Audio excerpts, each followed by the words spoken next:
और भोपाल से बड़ी खबर आपको बता देते हैं, यहां उपचुनाव में कांग्रेस की रणनीति बदल गई है। मैन टू मैन रणनीति अपनाई गई है कांग्रेस की तरफ से। बीजेपी के प्रत्येक कार्यकर्ता के पीछे अपना कार्यकर्ता कांग्रेस उतारने की तैयारी कर रही है। उपचुनाव में बीजेपी को घेरने की पूरी कोशिश, बीजेपी कार्यकर्ताओं पर नजर रखेगी कांग्रेस की टीम। चुनाव प्रचार में बीजेपी पर दबाव बनाने की कोशिश कांग्रेस कर रही है। उपचुनाव में कांग्रेस ने अपनी रणनीति बदल दी है। बीजेपी के प्रत्येक कार्यकर्ता के पीछे कांग्रेस अपना कार्यकर्ता रखेगी।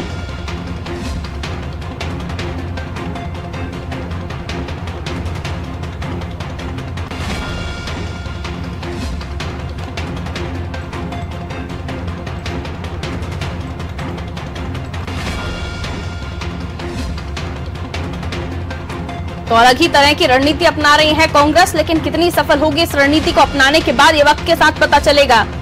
बीजेपी के कार्यकर्ता क्या कर रहे हैं उसकी पूरी खबर कांग्रेस कार्यकर्ता रखेंगे, यानी बीजेपी के हर कार्यकर्ता के पीछे कांग्रेस का एक कार्यकर्ता होगा। मैन टू मैन की रणनीति अपनाई जा रही है कांग्रेस की तरफ से कि किस तरह के काम बीजेपी के कार्यकर्ता कर रहे हैं, उनका प्रचार प्रसार का फॉर्मूला क्या है, उस तमाम चीज पर कांग्रेस नजर रखने की तैयारी कर रही है। और नजर रखेगी भी कैसे? बीजेपी के हर कार्यकर्ता के पीछे कांग्रेस का एक कार्यकर्ता होगा।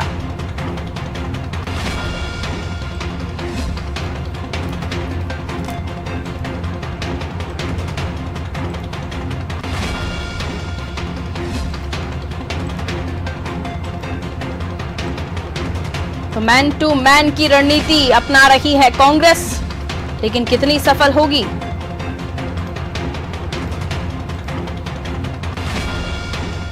ये वक्त के साथ पता चलेगा। मैन टू मैन की रणनीति अपनाने की तैयारी कांग्रेस ने कर ली है। देखिए, अमूमन ये आप देखते हैं, ये फुटबॉल मैचेस में होती है रणनीति, लेकिन अब आप जो देखेंगे वो रणनीति कांग्रेस अपना रही है मध्य प्रदेश में, वो भी उपचुनाव को जीतने के लिए।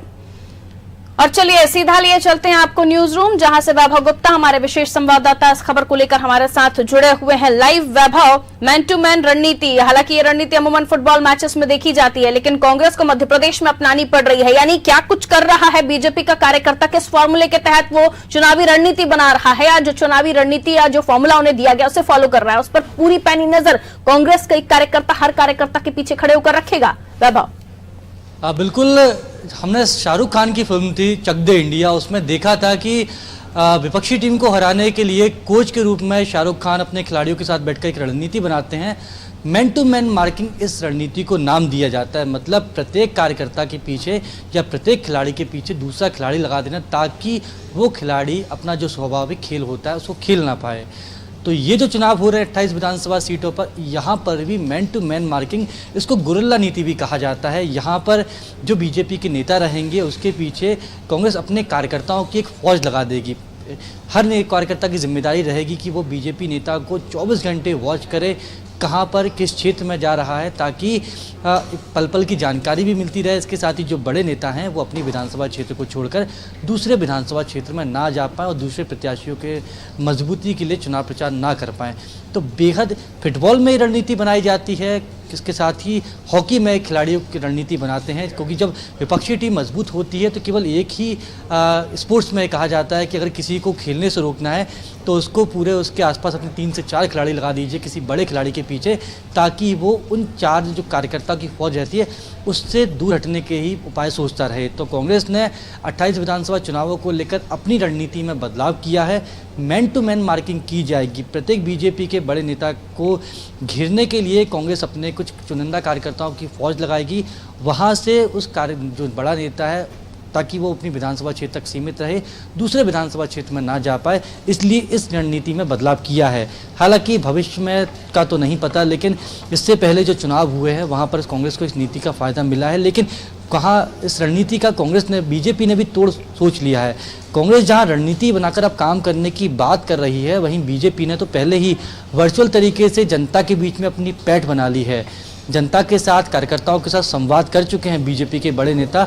वहीं अब जो 1 महीने का वक्त बचा है, इस 1 महीने के वक्त में कांग्रेस के कार्यकर्ता बीजेपी के नेता को घेरने की कोशिश यानी मैन टू मैन मार्किंग के माध्यम से ऐसी कोशिश करेंगे ताकि जो नेता है वो अपने विधानसभा क्षेत्र से बाहर ना निकल पाए।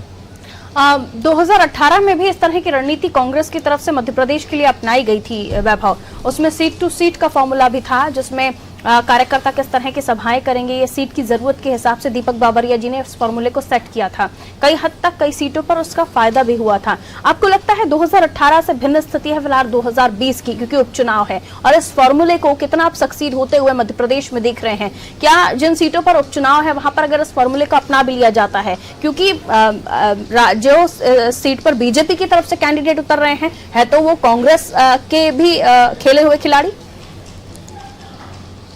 बिल्कुल, इससे पहले भी जो चुनाव हुए थे वहाँ इस तरह की मार्किंग भी की जाती है और एक रणनीति बनाई जाती है।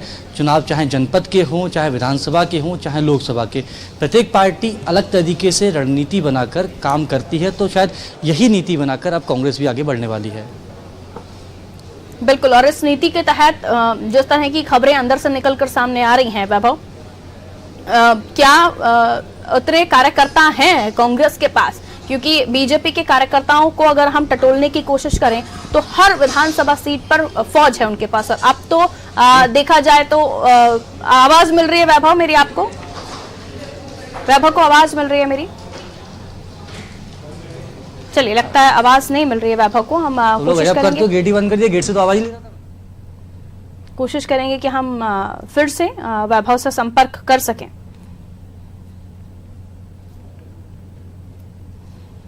तो काफी महत्वपूर्ण हो जाता है राजनेताओं की रणनीति को समझना और पार्टियों के उस फॉर्मूले को समझना जिसको लेकर वो अपनी जीत को सुनिश्चित करने की कोशिश करती हैं। तो कांग्रेस और बीजेपी अपनी अपनी रणनीति की तरफ आगे बढ़ रही है। कांग्रेस ने गुरिल्ला रणनीति को अपनाया है। मैन टू मैन रणनीति अमूमन फुटबॉल और हॉकी मैचेस में आप इसको देखते हैं, जब एक खिलाड़ी को दूसरा खिलाड़ी घिरकर खड़ा होता है और वो अपना खेल नहीं खेल पाता है। तो यही कुछ कोशिश कांग्रेस की भी है कि बीजेपी के कार्यकर्ता को इस तरह से घेरिए कि वो अपना गेम ना प्ले कर सके। वापस वैभव के पास चल रहे हैं।